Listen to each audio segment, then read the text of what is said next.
ሄርሜላና አብርሽ ተገናኝቷል ማለት ነው። ሄርሚዬ የኔ ቆንጆ ማለት ነው። የእውነት ያልቅሰሽ ከሆነ አይዞሽ የኔ ውድ ማለት ነው። እውነት ለመናገር እንድታለቅሽ አልፈልግም እውነቱን ስነግራችሁ ማለት ነው። ግን ያልገባኝ ብዙ ነገር አለ። ለምንድነው ሄርሜላ ልታለቅሽ የቻልሽ? እንኳን ወንድምሽ አይደለም ምንድነው ጓደኛሽ አይደለም እናትም ይታጣል አይደል ጋይስ? የእናት ልጅም ይታጣል አይደል? ይሄናል የሚያስለቅስ ምንድነው? እኛም ማናቆ ግልጽ አድርግልን። አፍቅረሽ ከሆነ እንረዳሻለን የኔ ቆንጆ ማለት ነው። ይሄ ነው ልልሽ የምችለው እኔ በበኩሌ። እንዴ ምንድነው የሚያስለቅሰው? እንደዚህ የሚያስለቅሰው ሩታ እንኳን አላለቀሰችም እንደዚህ እንዴ ከሱ ያረገዘችው ማለት ነው የወለደችው። እንዴ የእውነት ከባድ ነው ጋይስ። ምንድነው ያልገባን ነገር ምንድነው? የእውነት ልንገራችሁ ሄርሜላን አትሳደቡ፣ ማርያምን አትሳደቡ። ምንም አላርገችም ሄርሜላ ከህይወቱ ወጣለች አይደል? ፈልጎ ያገኛት እሱ ነው ያሉን ቀባጥሮ ማለት ነው። ገባችሁ አይደል? የሩታ ያብርሽ ደጋፊ አትሳደቡ ልጅቷ ማርያምን ምንም አላረገችም። ፍላጎት ያለ አብርሽ ጋር ነው። ገባችሁ አይደል? እንግዲህ ለምንድነው የሚያስለቅሰው ነው እኔ ያልገባኝ ነገር። እንዴ ጓደኛሽ አይደል? ያንተ ደስታ ነው የሚፈልገው። ራስን ጠብቅ፣ ራሽን ጠብቂ። አብርሽ ለስንቱ አንገት ደፍተ የምችለው ግን ለስንቱ አንገት ደፍተ የምችለው ወንድም አለም ማለት ነው። የእውነት የጓደኝነት ነው የሁለታችሁ ግን ወይ ጉዴ ወልቤ ነዶ አለ ዘፋኝ። ሰላም ውድ ቤተሰቦች እንዴት ናችሁ? ደህና ናችሁልኝ? በላይክ ጀምሩ ቪዲዮ ማለት ነው። በላይክ ጀምሩ የኔ ቆንጆች የኔ ውዶች ማለት ነው። ከተመቻችሁ ቪዲዮ ላይክ አድርጉልኝ። ባይመቻችሁ ምንም ችግር የለም እኔ ልጠቀምበት ከናንተ ምንም የሚጎል ነገር የለም። እሺ ነው ውዶች። እና ሄርሜላችን ያለቀሰች መጣች ማለት ነው። አብርሽ ፈልጓት በስንት መከራ አገኛት ጋይስ። በስንት መከራ አለሱን አለ። ከዛ በኋላ ያለቀሰች ፊቷ በርበሬ መስሎ አፍንጫዋ አይኗ ከንፈር አልቀረም ቀይ ማለት ነው።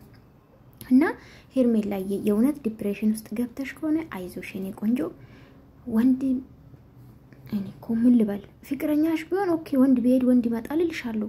ጓደኛ ማቾች ነን አላችሁ። ምን እንበል ጋይስ? ምን እንበል? ሌላ ምን የምንባለው ነገር አለ ጋይስ? እና የሚያስለቅስሽ ያልገባን ነገር ምንድነው ነው? ያንተ ደስታ ነው የሚፈልጉ። አንተ ደስተኛው ላንተ ደስታ ነው ከዩቲክ ይወጣው። አንቺ ውስጥሽ ያለው ፍቅር ነው የኔ ቆንጆ። አፍቅረሽ ነው። አፍቅረሽ ከሆነ ይሄ ጥፋተኝነት ነው። ለምን ባለ ትዳር እንደሆነ ያወቅሽ ሚስት እንዳለ ያወቅሽ ነው መጣሽው አይደለ? እንዴት ነው ሚስት ያለው ሰው ላይ ደግሞ ፍቅር አይዘኝም? እኔ ይቅርታ አድርጉልኝ ማለት ነው።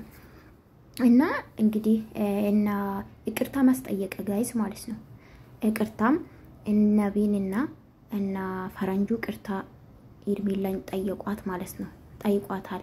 ደስ ይላል። አው ይገባታል። በነገራችን ለበጣም ንግግራችሁ ያስጠላ ነበር። እንኳን ጠየቃችኋት ማለት ነው። የእውነት በጣም የፈረንጁ ንግግር ያስጠላ ነበር፣ የሚያስከፋ ነበር። እንደ ሴትነት እንደ ቪዲዮ ጋይስ ከኋላ እኮ አናቅም ልገናኙ ሆናልና ዛሬ ደግሞ ምን አለ ፈረንጆቻችን ማለት ነው።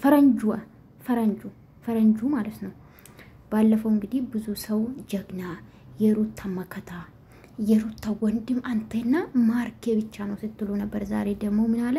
ይቅርታ እኛ እንወድሻለን፣ እኔም ቢንም እንወድሻለን፣ ነገሮቹን ለማስተካከል ነው ብሎ ይቅርታ ጠይቋት ማለት ነው።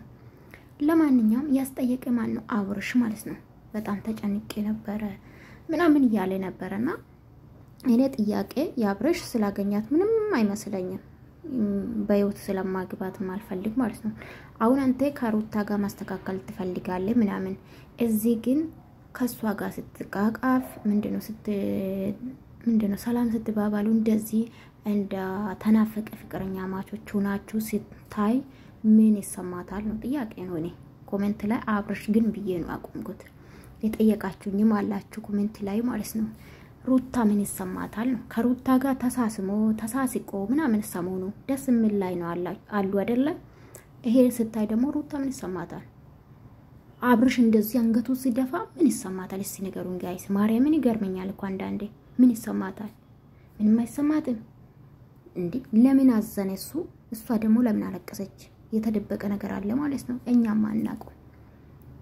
ከሱ ብትርቅ ከሱ ከሱ ህይወት ቢትወጪ ወይም ደግሞ ካንቺ ህይወት ቢወጣ ምንድነው ችግሩ? እሱ ነው የሚያኖርሽ?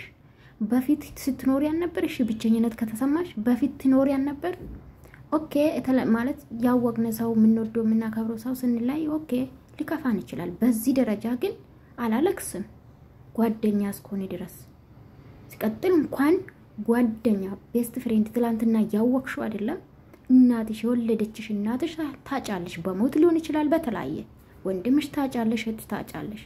የሚያስለቅስ ነገር የለም ከምትሰደቢ ማለት ነው። እኔ ይቅርታ አድርጉልኝ፣ እኔ ምንም ድራማ ነው የሚመስለኝ። ይቅርታ አድርጉልኝ ወዶቼ። ግን ሄርሜላዬ ማለት ነው ባትሰደቢ ደስ ይለኛል። ካብርሽ ህይወቱን ልቅለሽ ወጥተሽ በራስሽ አይዲያ ጠንክረሽ አንቺ ጓደኛ አጥቻለሁ ብለሽ ነው። በርግጥ ብቸኝነት ሊሰማት ይችላል ምናምን ሊሰማ ይችላል ታወቀ ነው። ግን ይሄናል የምታለቅሽበት አይደለም። ለጓደኛ ቢበድልሽ የሆነ ነገር ቢያደርግብሽ ጓደኛ ነው እንዴት እንደዚህ ያርግብኛል ታለሽ። ግን ይሄ እኮ በስምምነት ነው። በቃ ባለትዳር ነህ ከሚስት ጋር መኖር አለብህ ብለሽ ነው የፈቀድሽው አይደለ? መሆንም አለበት። ጓደኝነት እኮ ግዴታ መላላስ አብሮ ሁሌ መዋል አይደለም። በወር አንዴ መገናኘት ይቻላል። እንደዛም ደግሞ በስልክ መገናኘት ይችላል አይደለ? እንዴ ይቻላል። አንቺ እኮ ፍቅረኛ እንዳጣሽ ነው የምትሆኚው። እኔ ውድ ማለት ነው። እኔ ወድሻለሁኝ በጣም ነው የምወዳት ሄርሜላን። እውነቱ ስነግራችሁ ግን ትክክል ነው ብዬ አላስብም። እኔ ታውቃላችሁ ሀቅ ነኝ። ምንም ማዳላበት አንድ ምክንያት የለኝም። ሄርሜላ ስለምወዳት ስራው ትክክል ነው ብዬ አላስብም። ለምን ባለትዳር ነው ታውቃለች። ከሚስቱ ጋር እስካሁን አልተስማማም። የሚያስለቅስ ነገር የለም ማለት በዚህ ደረጃ አብረሽ ፍቅረኛ ቢሆን እኮ ብታለቅስ ምንም ይገባዋል ይገባታልም ይገባዋል። ገባችሁ አይደለ? ግን የሚያስለቅስ ነገር እኮ ነው ያልገባኝ። ሄርሜላዬ እሱም ግልጽ ብታረግልኝ ደስ ይለና አታልቅሽ የኔ ቆንጆ ማለት ነው። አብረሽ ግን እንግዲህ ፈርዶባል። ሩታ ምን እንደምትልክ ይሄ ስታይ ማለት ነው ከማንንም ጋር ተላላስክ ነው የምትልክ። እና የሩታ ነገር እንዴት ነው ጥያቄ። እና ጥያቄያችን መልሱልን። ለምን አለቀሰች ሩታ? ማን ነው